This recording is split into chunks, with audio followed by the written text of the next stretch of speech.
എന്തു രസമാണല്ലേ ഈ താഴ്വാരം കാണുവാൻ. ഇതിനിടയിലെ ഏതോ ഒരു മരച്ചുവട്ടിൽ ഞങ്ങളുണ്ട്, നിങ്ങളുമായി ചിലത് പങ്കുവയ്ക്കുവാൻ.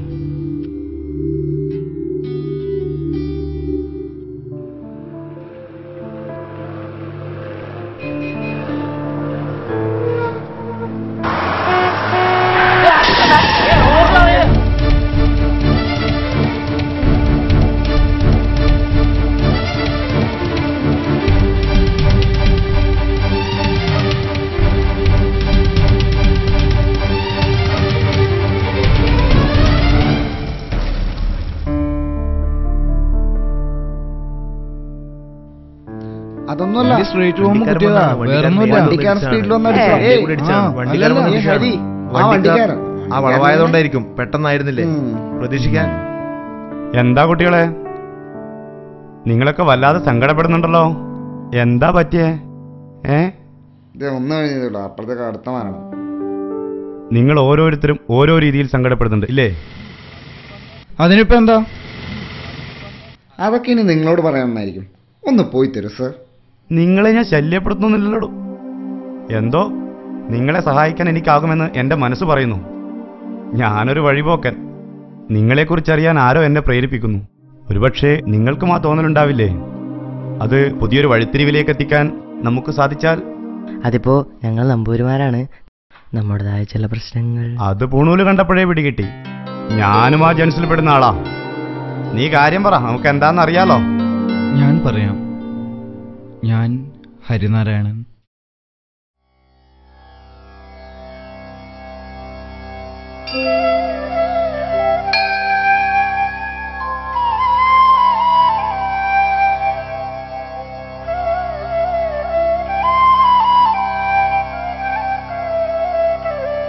ബീഷ, ഞാനങ്ങോട്ട്. ആയിക്കോട്ടെ.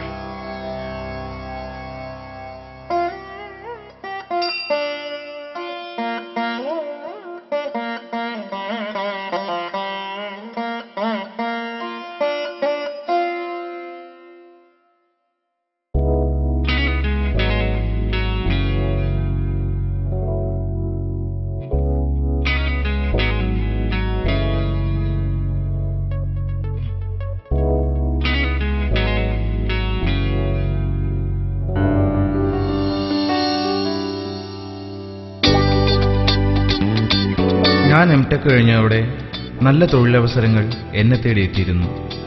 എങ്കിലും വീട് വിട്ട് നിൽക്കാൻ എനിക്ക് തീരെ താല്പര്യമുണ്ടായിരുന്നില്ല.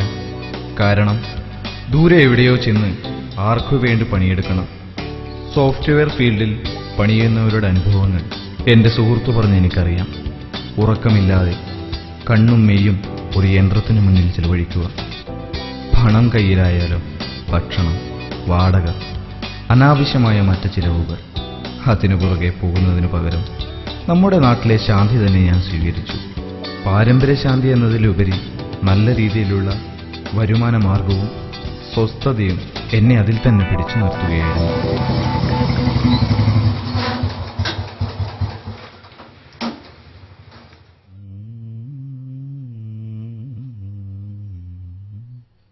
ശാന്തി കഴിഞ്ഞുള്ള വരവാ.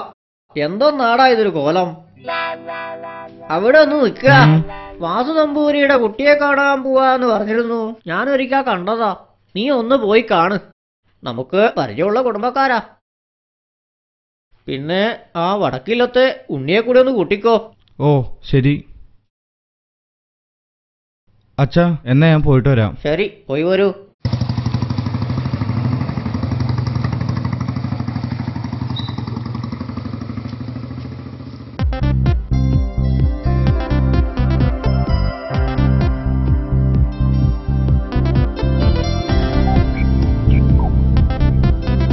ഷേവ് ചെയ്യാമായിരുന്നു.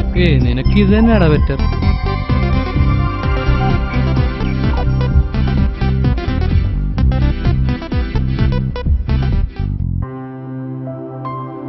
നമസ്കാരം.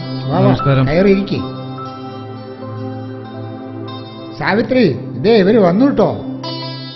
അറിയില്ലേ, നമ്മുടെ ശങ്കരമാഷേ ഇപ്പോ അവിടെ തന്നെയാണ് ശാന്തി അല്ലേ? അതെ, നല്ല വരുമാനമുള്ളതുകൊണ്ട് ഉള്ളതുകൊണ്ട് മറ്റു ജോലിക്കൊന്നും ശ്രമിച്ചില്ല. ഓ അതെ. അപ്പോ ഇയാള്? ഞാൻ വടക്കിലും കേശവേട്ടന്റെ. കുട്ടിയെ വിളിക്കൂ.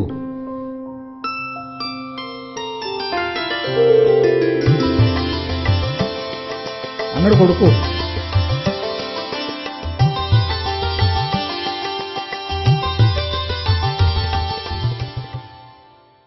എന്നാൽ ഇവർക്ക് എന്തെങ്കിലും? ഓ ആവാലോ. നാണാവുന്നുണ്ടോ? ഇല്ല, ഞാനിപ്പോൾ ബിടെക് കഴിഞ്ഞു. 2-3 ഇന്റർവ്യൂവിനൊക്കെ പോയിരുന്നു. പക്ഷേ ഇപ്പോ ജോലിയൊന്നുമില്ല. തുറന്നു പറയാലോ, എന്റെ ഹസിനെ കുറിച്ച് എനിക്ക്. അതെ, ഹസ്ബൻഡ്, ഐ മീൻ ഭർത്താവ്. അപ്പോ പറഞ്ഞു വന്നത്, എന്റെ ഹസ്ബൻഡിനെ കുറിച്ച് എനിക്ക് ചില വ്യക്തിപരമായ കാഴ്ചപ്പാടുകളുണ്ട്.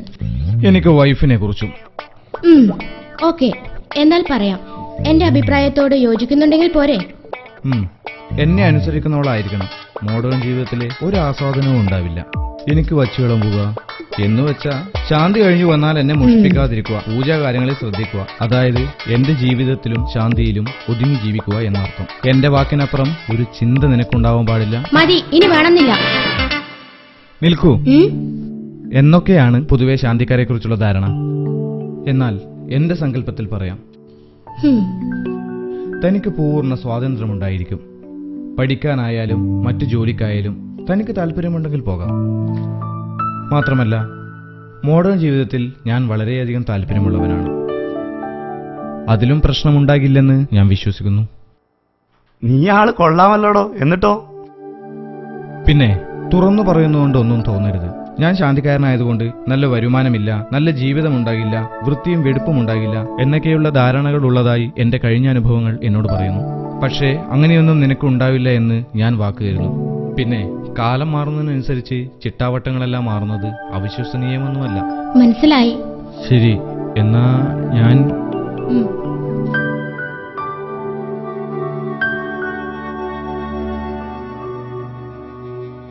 എന്നാ ഞങ്ങളങ്ങോട്ട്.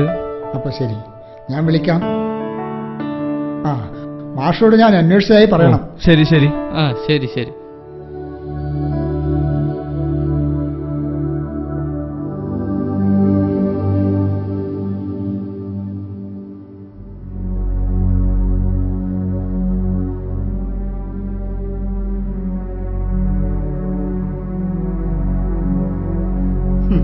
എന്തു പറയുന്നു സാവിത്രി, നിന്റെ മകള്? അതച്ഛാ, കുഴപ്പമൊന്നുമില്ല. എന്നാ കുഴപ്പമുണ്ട്. ഇത് നടക്കില്ല, ഞാൻ സമ്മതിക്കില്ല. ശാന്തിക്കാരനാണവൻ. എന്നിട്ട് ഞാൻ അനുവദിച്ചത് ശങ്കരൻ മാഷുമായിട്ടുള്ള ബന്ധത്തിന് യാതൊരു കോട്ടവും സംഭവിക്കാൻ പാടില്ല എന്ന് വിചാരിച്ചിട്ടാണ്. മറ്റുള്ളവരെന്ത് വിചാരിക്കും? ശാന്തിക്കാരൻ എന്റെ മോളെ കൊടുത്തെന്ന് പറഞ്ഞാൽ പിന്നെ ഇല്ല, അതോടെ ഞാനില്ല. എനിക്കറിയാം എന്താ വേണ്ടത്. ഹലോ ഹലോ, ആരാത്? ഞാനാണ് വാസു. വാസു. എന്തു പറയുന്നു? അത് അവൾക്ക് അത്ര സമ്മതാണെന്ന് തോന്നുന്നില്ലല്ലോ. ശരി. നമ്മുടെ മീറ്റിംഗ് ഉണ്ട്, ഞാൻ ഉടനെ അങ്ങ് എത്തിക്കൊള്ളാം. ശരി, ആയിക്കോട്ടെ. മേശാന്തിയേ, ഒന്ന് നിൽക്ക. മുന്നോക്ക വികസന കോർപ്പറേഷനിൽ നമ്മൾ ഒന്നിച്ചാണെന്ന് കേട്ടു. പത്രത്തിൽ വായിച്ചില്ലേ അപ്പോ? അല്ല, അത് പോട്ടെ, എന്തായി തന്റെ വേലിക്കാരിയൊക്കെ? വല്ലതും ശരിയായോ? ഇല്ലടോ, പലയിടത്തും പോയിട്ടുള്ള അനുഭവങ്ങൾ തന്നെയായിരുന്നു കഴിഞ്ഞതും. കുട്ടിക്ക് മോശമല്ലാത്ത വിദ്യാഭ്യാസമുണ്ട്. പക്ഷേ ശാന്തി എന്നുള്ള കാരണത്താൽ തന്നെയാ അവരെന്നെ വേണ്ടാന്ന് വെച്ചത്. മറ്റൊരു കാരണമുണ്ടെന്ന് എനിക്ക് തോന്നുന്നില്ല. അപ്പൊ ചുരുക്കി പറഞ്ഞ ആഗ്രഹിച്ച ഒന്നും നടന്നില്ല. അതെ, അതാണ് ആദ്യ വിഷയം. എന്താ നിന്റെ സങ്കടം? എന്റെ സങ്കടം ആ പഴയ തറവാടും പിന്നെ എന്റെ പ്രിയപ്പെട്ട മുത്തശ്ശിയുമാണ്.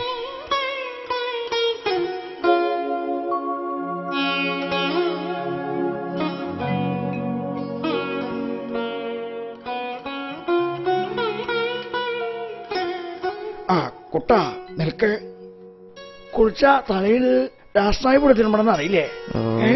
അത് തിരുമ്പിട്ട് വേണം പോവാൻ.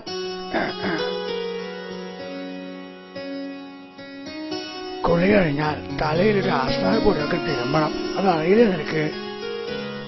മുത്തശ്ശൻ ഭക്ഷണം കഴിച്ചോ? കഴിച്ചോ? മരുന്നും കഴിച്ചു. എന്നാ ഞാൻ പോയി ഡ്രസ്സ് മാറ്റിയിട്ട് വരാം.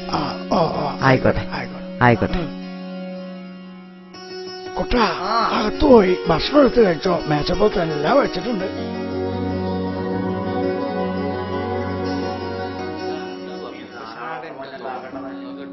നമസ്കാരം. നമസ്കാരം. എല്ലാവരും കയറി ഇരിക്കൂ. ഇരിക്കൂ. ഇരിക്കൂ. എന്താ വിശേഷം? എന്താ എല്ലാവരും കൂടി? പ്രത്യേകിച്ച് വല്ല വിശേഷം ഉണ്ടോ? ഞങ്ങൾ യോഗക്ഷേമ സഭയിൽ നിന്ന് വരുന്നതാ. ഇപ്രാവശ്യം ഓണാഘോഷം വളരെ വിപുലമായി നടത്തുവാൻ തീരുമാനിച്ചിട്ടുണ്ട്. അപ്പോൾ അതിലേക്ക് വേണ്ടി നമുക്ക് എന്തെങ്കിലും.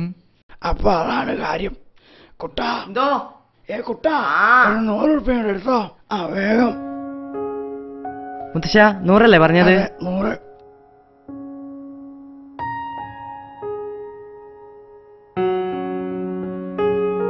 രണ്ടുപേരും തീർച്ചയായിട്ടും വരണം. തീർച്ചയായിട്ടും വരാം. ശരി ശരി ശരി. എന്നാ പിന്നെ ഞങ്ങൾ ആയിക്കോട്ടെ.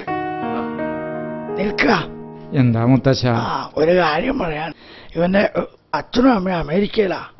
അടുത്ത വർഷം ഇവന് ഉപരിപഠനത്തിന് അമേരിക്കയിലൊക്കെ അയക്കണമെന്നുണ്ട്.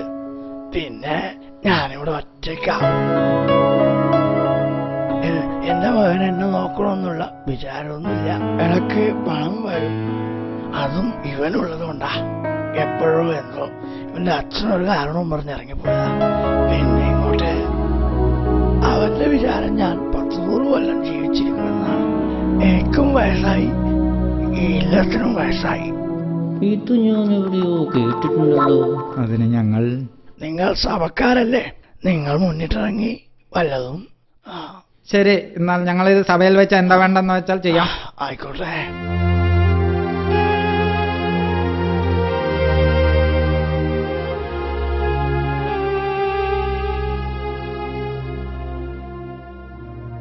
ശരിയെന്ന് പറഞ്ഞു പോയതല്ലാതെ ആരും പിന്നെ തിരിഞ്ഞു നോക്കിയില്ല. എനിക്കറിയാം മുത്തശ്ശൻ്റെ വിഷമം, പിന്നെ ആ ഇല്ലത്തോടുള്ള സ്നേഹവും. എനിക്കറിയില്ല എന്താ ചെയ്യേണ്ടതെന്ന്. സത്യം ശരിയാണ്. എല്ലാവർക്കും അത് ഉൾക്കൊള്ളാൻ കഴിഞ്ഞു എന്ന് വരില്ല. പഴയ പല കാര്യങ്ങൾ സംരക്ഷിക്കുന്നത് നമ്മൾ പലപ്പോഴും മറന്നു പോകുന്നു.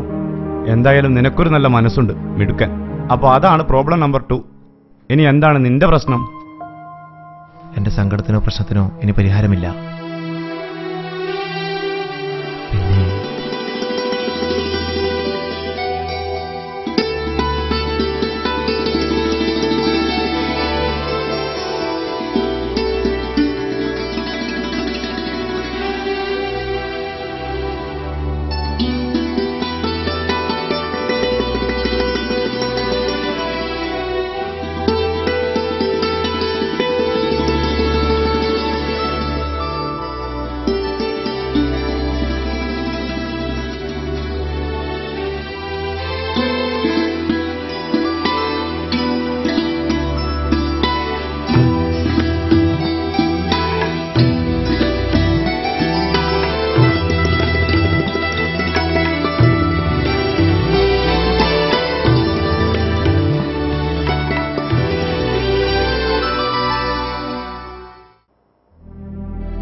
എനിക്കൊരു അനുജത്തി ഉണ്ടായിരുന്നു. അവൾ BA കഴിഞ്ഞപ്പോഴേക്കും ഒരുപാട് പേർ അവളിൽ ഏണിയാലോചിച്ചു വന്നു. കുറെയൊക്കെ അവൾക്ക് ഇഷ്ടപ്പെട്ടില്ല. മറ്റു കുറെയൊക്കെ ശാന്തിക്കാരാണെന്ന് പറഞ്ഞ്. നിരഞ്ജൻ, അതേടാ, അവൾക്ക് ഇഷ്ടമല്ലായിരുന്നു നിന്നെയല്ല, നിന്റെ പ്രൊഫഷനെ. നീ എന്നോടൊന്നും സാരമില്ല. ഇല്ലടാ, നിന്റെയും എന്റെയുമോ ശാപം അവൾ വേട്ടയാടിക്കൊണ്ടിരിക്കുന്നുണ്ട്. അവൾ അന്യജാതിക്കാരന്റെ കൂടെ ഒളിച്ചോടിപ്പോയി.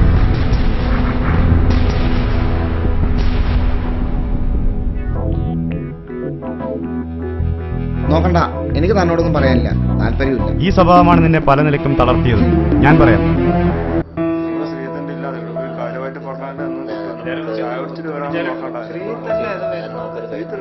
ശ്രീത്തെ എങ്ങോട്ടാ? ഞങ്ങൾ അങ്ങോട്ട് വന്നുകൊണ്ടിരിക്കുക. വേണ്ട, വരണമെന്നില്ല. ഇത്രയും നാൾ നിങ്ങൾ പറഞ്ഞില്ലേ, ഇനി ഞാൻ പറയട്ടെ. മടുത്തു ഈ ബ്രാഹ്മണ്യം. ദാരിദ്ര്യത്താൽ പൊറുതിമുട്ടിയ എന്റെ ഇല്ലത്തിന്റെ ഏകാശ്രയം ഞാനാണ്. ജോലിക്ക് ശ്രമിച്ചാലോ മാർക്കുണ്ടെങ്കിലും പിന്നെയും പിന്നെയും ഞാൻ പിറകിൽ തന്നെ. സത്യത്തിൽ വല്ലാത്തൊരു വിഷമമുണ്ട് എനിക്ക്. സഭ എന്ന നിലയിൽ നിങ്ങൾ എനിക്ക് വേണ്ടി എന്ത് ചെയ്തു? സംഭാവനയുടെ കാര്യം വരുമ്പോൾ ഏത് മുക്കിലും മൂലയിലും വരെ നിങ്ങൾ കടന്നു വരുന്നു. മതി തന്നതും ചെയ്തു. അതുമാത്രമല്ല, നിനക്ക് മറ്റു ചിലതും കൂടി ഉണ്ട്.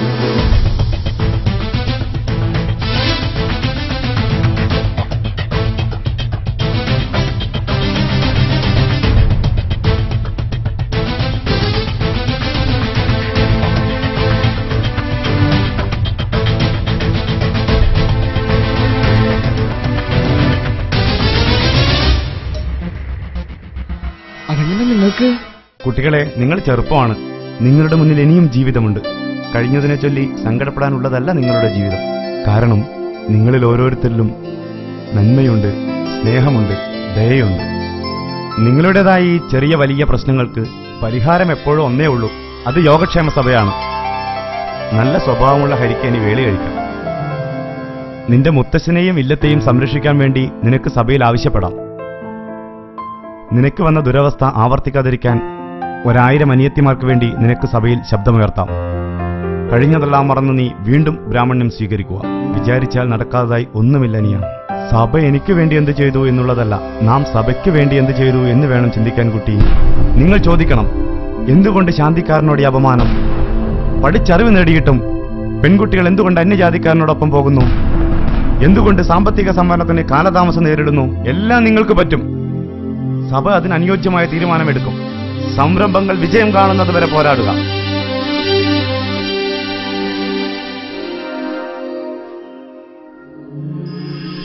അയാളെവിടെ? എവിടെ പോയി? ഇതെന്ത് ഭയം? കാണുന്നില്ലല്ലോ. എടാ, അയാള്